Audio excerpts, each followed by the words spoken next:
楊樂師生三子不入豪門，卻手握數十億身家以高下爬兜，點解生得一張頂級旺夫相？好多人睇娛樂圈一直都有一個根深蒂固嘅固定思維，覺得一個女藝人、一個女人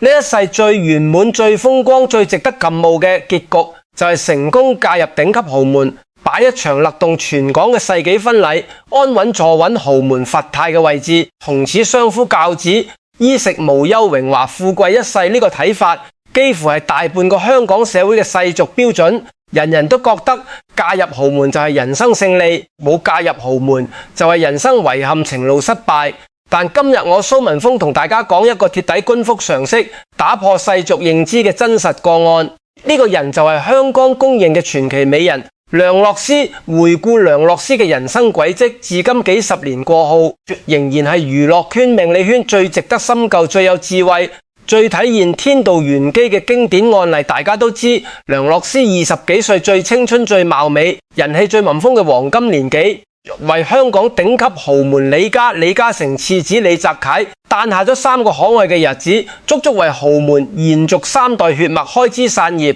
按照世俗眼光嚟講，生咗3個李家嫡孫，絕對係豪門最大功臣。踏進豪門大門，坐穩少奶奶位置，根本係理所當然、十拿九穩嘅事。但所有人都估唔到，就喺自己人生最紅、最風光、最有資格坐享榮華嘅時候，梁洛施毅然選擇分手，主動退出豪門爭奪圈，轉身拎住數十億嘅資產，帶住3個珍貴嘅仔女遠走海外，過住絕對自由、富足安穩、無拘無束、唔使看人面色嘅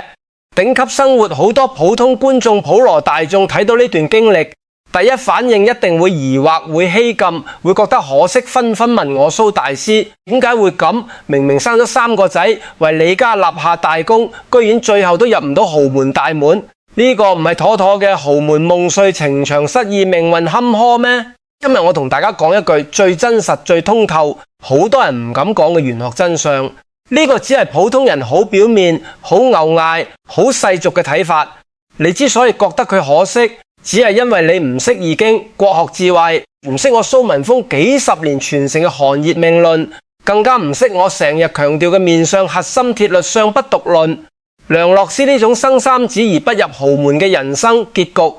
擺喺玄學命理因果輪迴嘅層面嚟睇，絕對唔係失敗，反而係最高維度、最頂級嘅無冤無債、功德圓滿。而且我大膽同大家講，梁洛施呢張面絕對係千載難逢、萬中無一嘅頂級旺夫旺子貴相。其實我研究風水命理國學已經幾十年，最常同大家強調嘅一個核心天道規律，係人生嘅5行能量絕對守，陰陽必定平衡，世間萬事萬物逃唔過陰陽消長、5行對位、盈虛有常嘅法則。呢個亦都係易經最根本、最核心嘅智慧。我蘇文峰獨創、最為業界同觀眾熟知嘅理論就係寒熱命論。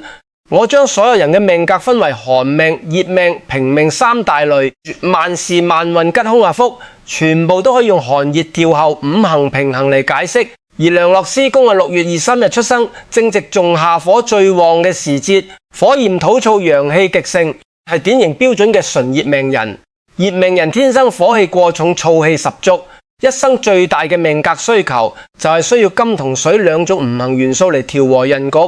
金代表財富收斂、沉穩積蓄，水代表智慧、冷靜通透、避險。只有金水充足先可以制衡過盛嘅燥火，達到陰陽平衡、福氣穩固。如果金水不足，火氣無制，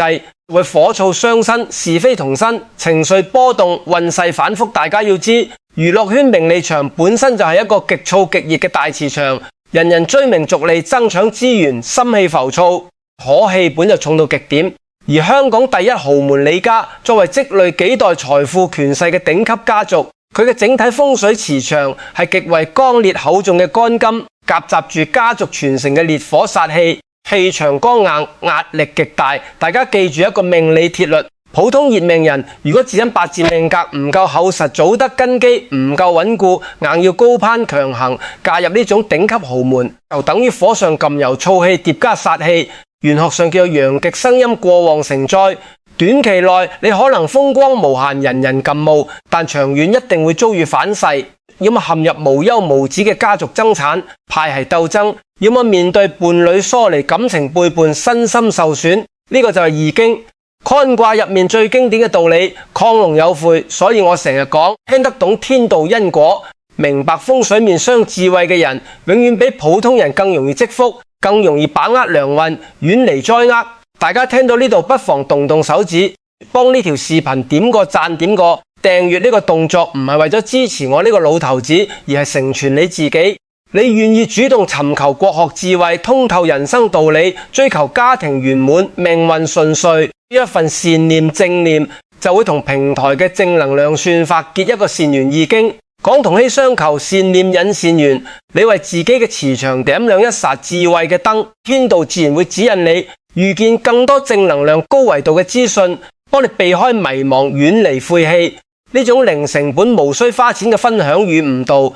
就係最高級嘅法布施。看似簡單，又功德無量，複雜深遠。好，我哋言歸正傳，繼續深度拆解梁洛施嘅高明之處。梁洛施呢個人聰明，從來唔係世俗嘅小聰明，而係洞察天道、看透命理嘅大智慧。佢人生最高明、最值得普通人學習嘅骨格，就喺自己事業名氣、人生最懵瘋嘅時候，主動選擇退場，及時留白。從因果層面嚟講，佢為李家誕下3個嫡子，幫頂級豪門完成咗延續血脈、開枝散葉嘅天大使命。喺因果取本上面，已經為自己立下咗無量功德，功德圓滿，徹底還清咗兩人之間嘅情債、緣分債，唔再低欠對方任何嘢。而佢選擇分手，唔入豪門，唔爭名分，唔做小奶奶。喺易經智慧入面，為最珍貴嘅守柔之道、留白之志。再從五行行業命局深度拆解，呢個選擇簡直係完美嘅五行自救頂級調後。佢成功拿到數10億現金資產。現金純正穩重，係五行入面最純正、最滋潤嘅乾金，剛好可以制衡自身過剩嘅燥火。而3個仔女命格木水相生，木壓火水印局，能夠持續調和佢體內嘅火燥氣場，滋養自身福運與此。同時佢徹底遠離豪門深宅，入面無休無止嘅爭產怨氣、派系鬥爭、人情促實是非殺氣，徹底擺脫金火相戰嘅惡性循環，實現咗熱命人最需要、最完美嘅金水調和、陰陽平衡。其實呢個道理，國學大師曾仕強教授生前都反覆強調，多次提醒世人：世間極致嘅大富大貴、極致嘅風光圓滿，從來都係有代價嘅。過度嘅世俗榮耀，一定會折損個人福報，消耗人情緣，透支自身氣場。好多人窮其一生追逐豪門名分，追逐表面風光，最後換來嘅只係身心俱疲，是非叢生，晚年空虛。而梁洛施用最從容、最優雅、最主動嘅方式，捨去虛無盟塞嘅豪門名分，留住最真實嘅財富、自由、仔女同福運，將人人羨慕嘅頂級世俗好運轉化為咗一輩子自在安穩、無災無厄嘅生命狀態。而呢一份超越常人嘅通透智慧、避險眼光同頂級福氣，從來都唔係憑空得來，好清清楚楚、明明白白寫咗喺佢張面相上面。我成日強調睇相鐵律相不獨論，單一五官吉相未必富貴，但梁洛施面上嘅3大頂級貴氣特徵互相搭配、互補相生，將一生福氣、旺夫氣場、晚年貴運、子嗣福澤聚到咗極致，造就咗呢段獨一無二嘅傳奇命運。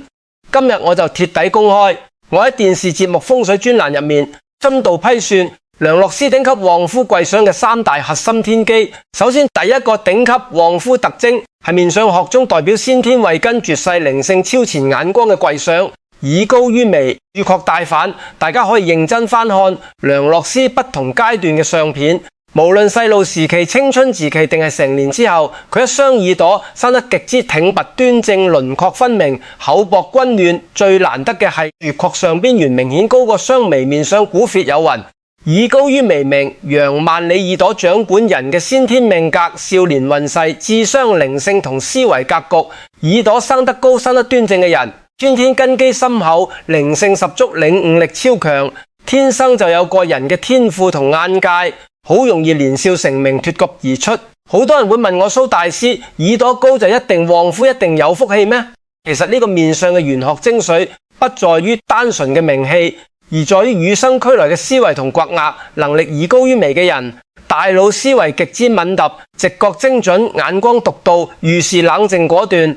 住遠超同齡人嘅成熟同判斷力。而梁洛施仲有一個細節好關鍵，就係佢嘅耳廓微微向外翻，面相上稱之為反廓。擁有呢種耳相嘅人，骨子裏獨立自主，極有主見，天生唔願意被世俗規條、人情框架束索，唔會隨波逐流，唔會妥協苟且，更加唔會甘心做一個依附他人、唯唯諾諾、聽人擺布嘅深默怨婦。呢個就完美解釋咗佢當年嘅傳奇掘脈。面對人人退之若鶩嘅豪門少奶奶位置，佢唔貪虛名，唔戀榮華，將有3個仔功德圓滿之後，果斷抽身，及時止損，全身而退。呢份常人難以理解嘅冷靜通透同勇氣，正正係以高帶來嘅頂級靈性，加上反廓賦予嘅獨立避險智慧，幫佢躲開咗豪門深宅入面無數未知嘅風險、殺氣同磨難。第二個核心旺夫特徵，亦都係女性最珍貴嘅夫星貴相，係掌管一生財運、配偶運承載福氣嘅命運脊膊。山根到直鼻浪豐隆，鼻若緊膽，熟悉面相學嘅朋友都知，女人面相鼻為夫星，同時主宰一生財白運、福報承載力。鼻相好，先有能力承載大富大貴。旺夫旺家梁洛施嘅鼻相，可以話係娛樂圈數一數二嘅頂級格局。鼻膛高挺筆直，從頭到尾無歪斜、無斷節、無凹陷。山根位置飽滿隆起，色澤均勻，冇任何暗紋、橫紋、疤痕破相。兩邊鼻翼緊實緊扣，不張不露，完全符合古相書入面鼻若點膽嘅極品貴相。呢個鼻相嘅玄學價值，絕對唔只係樣貌好看咁簡單，背後藏住極深嘅命理、邏輯。山根冷直飽滿嘅人，先天意志力超級堅定，心性穩重，做事有始有終，有擔當，有格局，唔會輕易動搖，唔會貪慕虛榮。而對於女性嚟講，山根最核心嘅作用就係承載配偶嘅氣場，承接伴侶嘅財運福報。大家要明白，李家幾代積攢嘅財富權勢，磁場極為厚重剛烈，屬於頂級干金煞氣。一般普通人、普通女星嘅命格面上根本承接唔住呢種極致富貴氣場。如果一個女人山根低陷、鼻硬單薄、鼻翼鬆散，勉強嫁入超級豪門，命理上就會出現財星壓身、福從克身嘅凶局。輕則長年精神緊張、失眠多慮、體弱多病、運勢壓抑；重則睇入家族是非、爭產風波，最後名譽掃地、人財兩空。好多豪門太太依附豪門嘅藝人，晚年淒涼、病痛叢生，大多數都係呢個原因。而梁洛施憑住呢一管完美同直嘅鼻相，命格堅運、福報深厚，完全扛得住李家攀大嘅財運磁場，不被富貴壓身，不被煞氣侵擾，反而可以完美承接相容相生。呢個就係真正嘅旺夫格局，承福貴相。第三個亦都係我最看重，直接決定佢晚年大富大貴、子嗣興旺、福澤文祥嘅頂級特徵。地角豐滿，下巴眉兜。我喺電視節目同風水專欄幾十年來反覆講一句面相真言：下巴兜兜，晚景無憂。面相分上中下三庭，上庭主少年運，中庭主中年運，下庭地角專門主宰人50歲之後嘅晚年福運、子女緣、積蓄、守財能力同一生最終嘅歸宿。結局係睇人晚年是否安穩富貴嘅重中之重。梁洛施嘅下庭生得極為完美，下巴骨肉豐厚均爛，飽滿緊實，唔尖削、唔薄弱、唔鬆垮。側面睇微微向前兜起，係標準嘅聚福聚財。聚子貴相地角豐滿嘅人，心地善良包容，心性敦厚，做事穩重長遠，唔衝動不浮躁，最擅長積福積財，經營生活，疼惜子女。而下巴眉兜就好似一個與生俱來嘅天然聚寶盤，一生積累嘅財富、人脈、福氣、善緣都可以牢牢守住，不會輕易流失。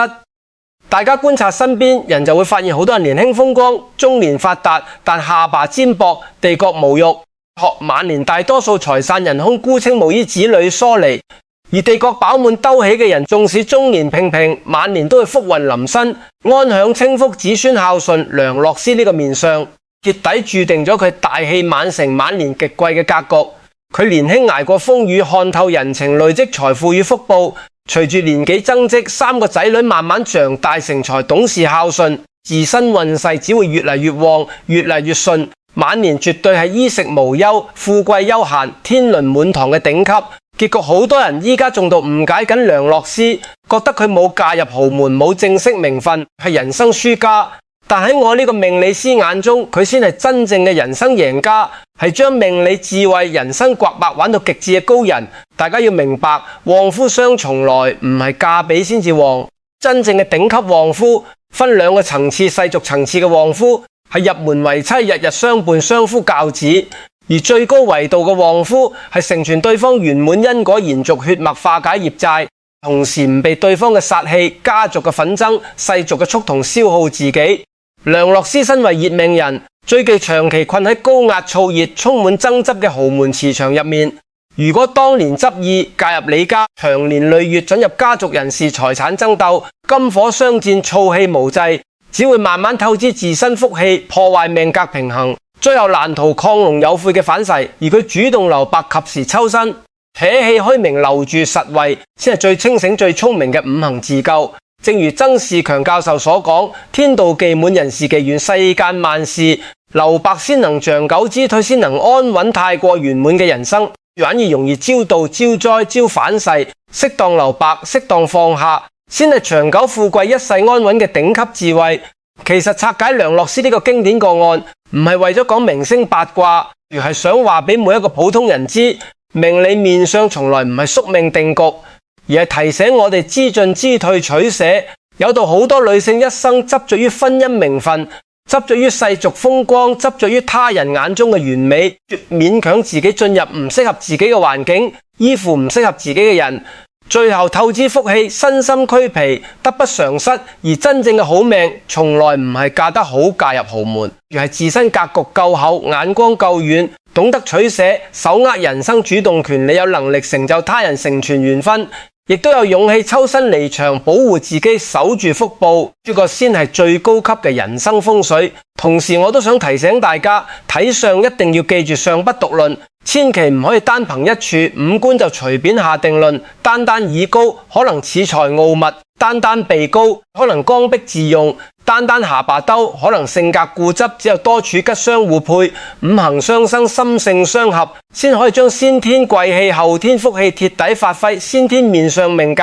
決定你嘅人生底線同潛力，但後天嘅心態、選擇、德行、處世、智慧先係決定你人生上限嘅關鍵。梁洛施之所以可以福氣滿滿、人生順遂，除咗先天頂級旺夫面相寒熱、命格平衡，更重要嘅係佢心性通透、低調從容、唔貪虛榮，懂得感恩，好好養育子女，穩重經營人生。呢個時代太多人被世俗標準禁嫁，覺得女人一定要嫁得風光，一定要有名分，一定要俾人禁慕。但睇完梁洛施嘅故事，大家就會明白，真正嘅富貴係自由自主，